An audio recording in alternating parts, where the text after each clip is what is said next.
everybody. Happy Friday. Sorry for being a little late, so we'll get straight into it. My computer logged me out. So, anyway, I hope everyone's staying warm. I hear Michigan's getting a lot of snow these days. So stay warm out there. Let's see who jumped on this morning. We have my mom. Good morning. We have Jody Glenn. We have Patricia. And then we have the superhero of our day, Miss Emily Conley. With sun. We love the warm vibes you're bringing. Thank you for texting me that code. Alrighty. So I thought today was a very interesting devotional title. I was like, I'm not going to relate to this. And then I read it and I was like, this happened to me last night. So, and we have Trish says good morning. Hello. Okay, and if you're watching later, hello as well. Alrighty, so the verse of the day is Galatians 6:9. So let's not get tired of doing what's good. At just the right time, we will reap a harvest of blessing if we don't give up. I once heard a podcast guest trained in neuroscience give advice to graduates. He said, get comfortable and even appreciate feeling frustrated and confused. This seems like odd advice, but he went on to explain that confusion and frustration are the emotions we experience when the brain is rewiring itself. And when we persevere, we will eventually experience an aha moment when we really start to grasp whatever it is we're trying to learn. The Apostle Paul said suffering produces perseverance, character, and hope. I've always thought of this terms as an external physical suffering, but I think it applies to the pain of personal growth.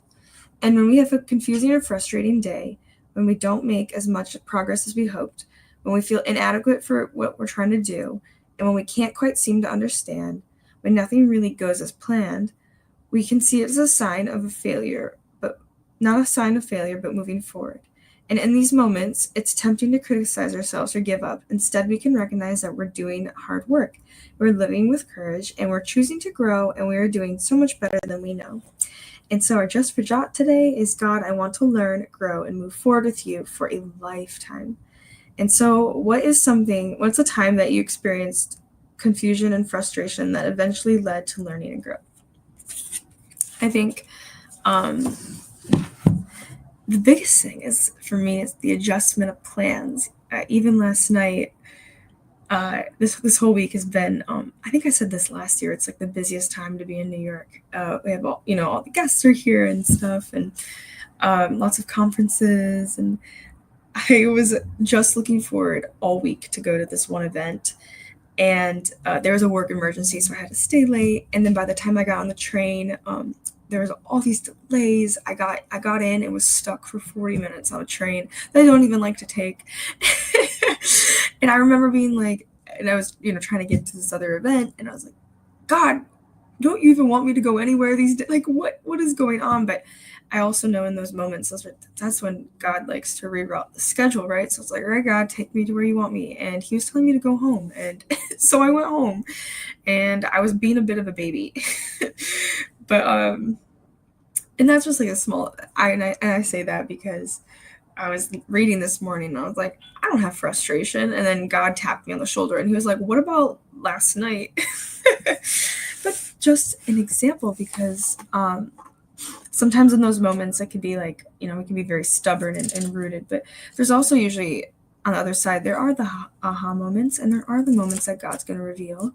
And so you just never know, and you have to trust him. And you really can't have an aha moment without God. So remember that. Patricia comments, hello, Patricia. Dealing with snow, ice, cold, winter. I always thought, like, maybe we should all just get, like, cross-country skis, and then we can just travel around town. No one needs a car. We bundle up.